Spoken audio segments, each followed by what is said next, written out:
Truck boy Nani YouTube channel ని subscribe చేయండి. మన బండికి అయితే లోడ్ అయితే సెట్ అయింది. మొన్న అయితే వచ్చినాను, నిన్నంతా లోడింగ్ అయితే ఏం లేదు. ముందుండే బండ్లు అయితే మనకంటే ముందు 8 బండ్లు ఉంటే అవన్నీ వెళ్ళిపోయినాయి. మనకంటే ముందు ఇంకా 2-3 బండ్లు ఉన్నాయి, కానీ కటక్ వెళ్ళేటి లేవు. మన కటక్ అయితే లోడ్ సెట్ అయింది.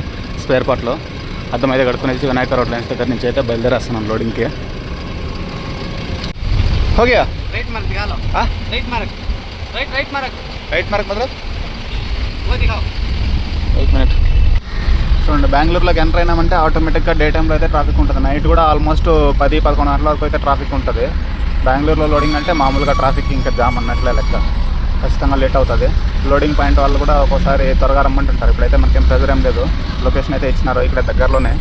లోపల టౌన్ లోపల కూడా వెళ్ళాల్సిన అవసరం లేదు సిటీ లోపలికి. మనకైతే ఎంట్రన్స్లోనే కేఆర్పురం దగ్గర నుంచి మనకు లోడ్ అయితే అయిపోతుంది.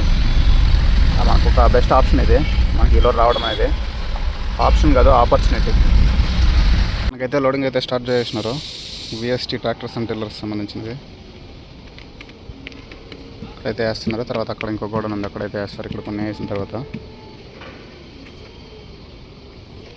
మనకైతే ఫ్రంట్లో అయితే ఫ్రేమ్లు అయితే వేస్తున్నారు. వీళ్ళైతే విఎస్టీ వాళ్ళది వచ్చేసి మనకి బెంగళూరులోనే 3 ప్లాంట్లు ఉన్నాయి. హొసూరులో అయితే ట్రాక్టర్స్, తర్వాత మాలూరు వచ్చేసి టిల్లర్స్, ఇక్కడ వచ్చేసి మొత్తము స్పేర్ పార్ట్స్ అన్నీ అయితే ఇక్కడైతే అవుతాయి. లోడింగ్ అయితే ఆల్మోస్ట్ అయిపోవచ్చింది. ఇక్కడైతే కొన్ని ఉన్నాయి, లాస్ట్లో వేస్తున్నారు. మొత్తం స్పేర్సే విఎస్టీ ట్రాక్టర్స్ సంబంధించినవి. లాస్ట్కి అయితే వేసుకొచ్చేసినారు. అంత వెయిట్ ఏం రాలేదు. ఫ్రంట్ అయితే ఏదో కేబుల్ రేట్లు అయితే వేసినారు. చూడండి, ఇవైతే 2 బాక్సులు వేస్తున్నారు.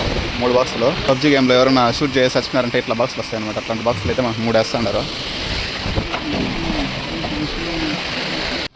చూడండి, తాడైతే కట్టుకుంటాము. కింద బ్లూ పట్ట వేసి పైనుంచి అయితే హెల్ప్ తీసుకున్నాము. ఇక్కడైతే లోడ్ అవుతుంది. కింద అయితే వర్షం పడుతుందనేసి ఇక్కడ షెడ్ కింద పెట్టాము. చూడండి, బెంగళూరులో ట్రాఫిక్ అయితే ఫుల్ ఉంటుంది. ఇటు నుంచి చూస్తే ఇటు నుంచి దొరుకుతున్నారు, అటు నుంచి చూస్తే అటు నుంచి దొరుకుతున్నారు. చాలా కన్ఫ్యూజ్గా ఉంటుంది. బెంగళూరులో ట్రాఫికే ఇంత. దీన్ని ఏం చేయాలో అర్థం కావడం లేదు. మన వల్ల అయితే ఏం కాదు. ఇంకా చూడండి, ఇటు సైడ్ నుంచి అటు సైడ్ నుంచి ఇటు దూరం చూడండి మధ్యలో.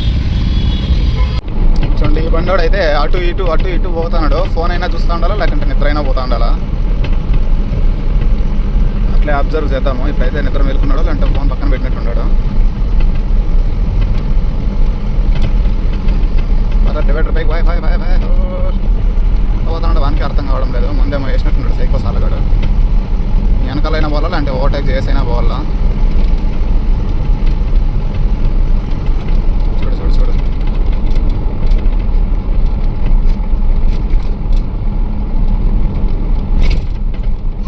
మొత్తానికైతే వీడియో తీయడం ఆపేసి ఫోన్ పక్కన పెట్టేసి అయితే ధైర్యం చేసి ఓవర్టేక్ చేశాను. సైడ్ నుంచి చూస్తే మనోడైతే రీల్స్ చూస్తున్నాడు. రీల్స్ చూడడం అయితే చాలా డేంజర్. ఇలాగా బ్యాక్ సైడ్ అయితే పార్కింగ్ ప్లస్ బ్రేక్ లైట్లు అయితే ఇట్లున్నాయి. బ్రేక్ వేస్తే ఇంకా బాగా పడతాయి. ఇవైతే మనకి ఎక్స్ట్రా బ్రేక్ లైట్లు అయితే మనకి వర్షాకాలంలో బాగా అయితే యూజ్ అవుతాయి. అయితే ఇప్పుడైతే డీజిల్ ఫుల్ ట్యాంక్ కొట్టేసాము.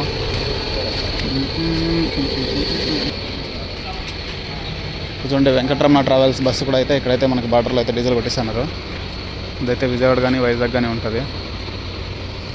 ఇంత లేట్ అయిందంటే ఖచ్చితంగా విజయవాడ ఉండొచ్చు. 13,000 అయితే దాటేసింది. 13,200 కనబడింది.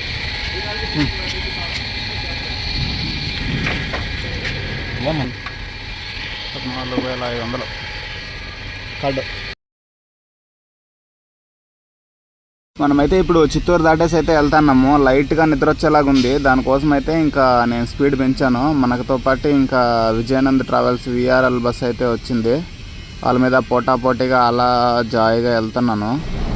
మనకు మామూలుగా ఇట్లాంటి టైం నైట్ టైంలో నిద్ర వచ్చింది అనుకో, కొంచెం నిద్ర పడుకునేస్తాము.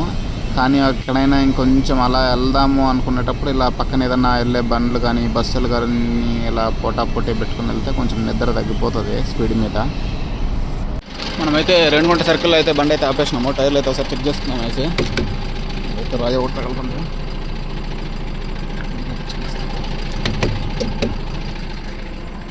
పట్టంతా బాగానే ఉంది. పట్ట అయితే బాగానే కట్టుకున్నాము. ఈ టైర్ అయితే అప్పుడే ఒక మేక అయితే ఇక్కడ నుండి పీకేసినాము, లోపల టైర్. దానికోసం మళ్ళీ చెక్ చేసుకోవాల్సి వస్తుంది. Everything is okay. మనమైతే ఇంకా బయలుదేరచ్చు. ఫ్రంట్ టైర్లు అయితే చెక్ చేసుకోవాల్సిన అవసరమే లేదు. మనకేమంటే ఫ్రంట్ టైర్లు ఏమన్నా పంచర్ అయినాయంటే ఆటోమేటిక్గా మనకు తెలిసిపోతుంది డ్రైవింగ్లోనే. బ్యాక్ టైర్లు కూడా తెలుస్తుంది, కానీ కొంచెం లేట్ అవుతుంది. ఏదైనా కొంచెం తక్కువగా గాలి తగ్గిన కూడా తెలుసుకోవడానికి తట్టుకోవాలన్నమాట అప్పుడప్పుడు. చూడండి ఇప్పుడైతే మనం అయితే నెల్లూరు దాటి వెళ్తున్నాము. ఇక్కడ చూడండి విండ్ మిల్ అయితే తీసుకెళ్తున్నారు. పెద్దది ఫ్యాన్ రెక్క అయితే మనకు మామూలుగా పవర్ జనరేట్ అవుతుంది దీని నుంచి. అక్కడక్కడ అయితే తీసుకెళ్తూ ఉంటారు. మనకి ఇక్కడ కావలికి నెల్లూరుకి మధ్యలో అయితే ఉన్నది ఇలాంటి సంబంధించిన ప్లాంట్.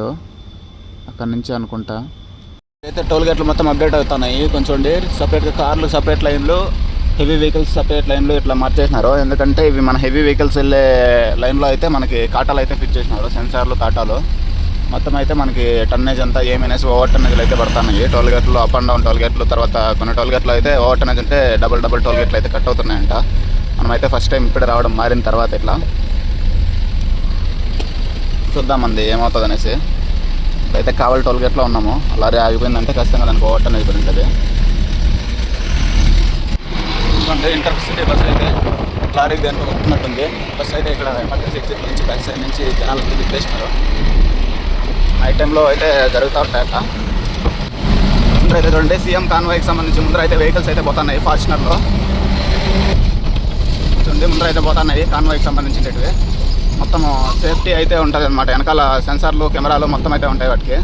దానివల్ల ఏమవుతుందంటే బండి ముందర అయితే ఏమైనా జరిగినా కానీ ఏదైనా బాంబ్ స్క్వాడ్ అట్లాంటివి ఉంటే కూడా మొత్తం చెక్ చేస్తుంటుంది. అంటే మొత్తం డిటెక్ట్ అయ్యి మొత్తం సర్వర్ కనెక్ట్ అయి ఉంటాయి. పోలీసు తర్వాత సెక్యూరిటీ జెడ్ ప్లస్ కేటగిరీ వాళ్ళకి సంబంధించిన దానికి కనెక్ట్ అయి ఉంటాయి. చూడండి ఇక్కడైతే మనకైతే ఏదో కాన్వాయ్ వెళ్తుంది. ఎమ్మెల్యేలో ఎవరో నాకు తెలిసి మినిస్టర్ కానీ ఎమ్మెల్యే కానీ ఉంటారు. ఎమ్మెల్యే మెర్సిడెస్ కాన్వాయ్ కంటే వెళ్ళిపోదాం మనకి ట్రాఫిక్ లేకుండా ఉండాలంటే. ప్రభుత్వ వాహనము చూడండి ఇక్కడైతే ఏదో ఆపేసినారు. మొత్తము యాక్సిడెంట్ ఏదో అయినట్టుంది. యాక్సిడెంట్ కాదు, ఏదో ఫ్లైఓవర్ పై నుంచి కాకుండా కింద నుంచి డైవర్షన్ ఇచ్చినారు. డైవర్షన్ ఎంత ఇచ్చినారో అర్థం కావడం లేదు. ఇక్కడైతే డైవర్షన్ అయితే ఇచ్చినారు సర్వీస్ రోడ్లకి. ఎందుకైంది తెలియడం లేదు. మొత్తానికైతే మనమైతే సర్వీస్ రోడ్లకి తిప్పినాము. ఒంగోలు దాటిన వెంటనే ఏమైంది క్లారిటీ లేదు.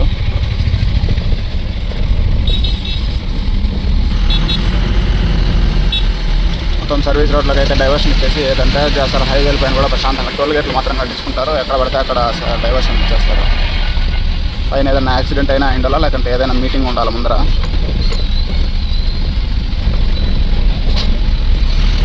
బండ్లు అయితే డైవర్షన్ ఇచ్చేసి ఆపోజిట్ సర్వీస్ రోడ్లో నుంచి అయితే వదిలేసినారు. ఆడ ఎందుకు వదిలినారో ఏమో, డైవర్షన్ ఎందుకు ఇచ్చినారు, మధ్యలో బోర్డులు పెట్టడం ఏం కానీ కొంచెం కూడా లేదు. ఆటోమేటిక్గా ఎపక తోలేసినారు, ఎపక వదిలేసినారు. ఆపోజిట్లో వెళ్తున్నాము. లోపల ఒంగోలు నుంచి వచ్చే బండ్లన్నీ మాత్రం బస్సులో అవన్నీ అట్లే వెళ్తున్నాయి.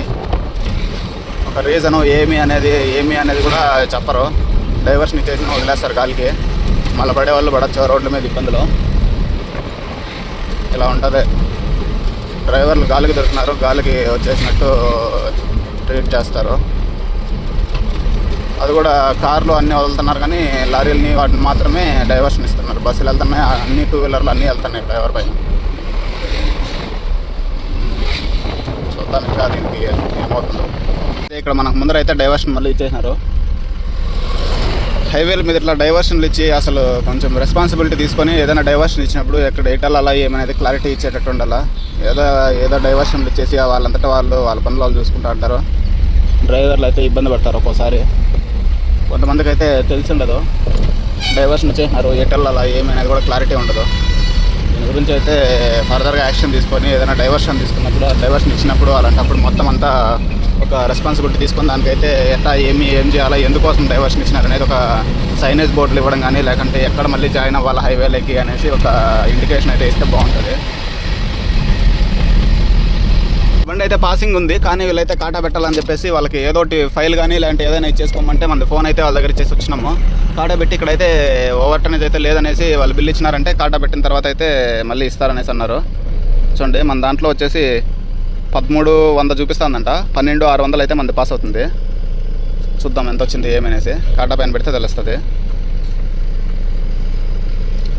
కాటా దగ్గర అయితే వెయిట్ చేస్తున్నాము. వచ్చే 300-200 కేజీలు కూడా వీళ్ళు ఓవర్ యాక్షన్లు అంతా చేస్తారు. చేసేదేం లేదు ఇక్కడ. బండి అయితే ఇక్కడ ముందరైతే కాటా వేస్తున్నారు. నెక్స్ట్ మన బండి Bolapalli Simhapuri expressway limited Bolapalli toll plaza. ఎంత వచ్చిందనా? చూడండి వర్షం అయితే స్టార్ట్ అయిపోయింది. కానీ ఏమంటే మనకి కరెక్ట్గా పాసింగ్ లోడ్ మనకి కరెక్ట్గా 600 కేజీలు, కరెక్ట్గా 1200-600 కేజీలు ఉంది కాబట్టి సరిపోయింది. ఇట్లా ఇంక వర్షం పడుతుంటే ఇంకాసేపు ఉంటే 100 కేజీలు 200 కేజీలు పెరిగిపోయేది, పైన పట్టంతా తడిసిపోయి. దానివల్ల ఏమవుతుందంటే మళ్ళీ ఓవర్ టర్న్ చూపిస్తుంది. ఏమవుతుందో ఏమో, దానికి తగ్గట్టు చూసుకొని లోన్లు అయితే వేసుకునేటప్పుడు అయితే 100 కేజీలు 200 కేజీలు తక్కువ వేసుకొని అయితే రావాలా. లేదంటే ఇలాంటి సిచ్యువేషన్లో 100 కేజీలు 200 కేజీలు ఓవర్ వచ్చినా కానీ వాళ్ళైతే ఫైన్ అయితే ఖచ్చితంగా వేస్తున్నారు. ప్రతి టోల్ గేట్లోనే డబుల్ టోల్ గేట్ కట్టినామంటే మనకి ఆటోమేటిక్గా 2000-3000 అయితే లాస్ వస్తుంది.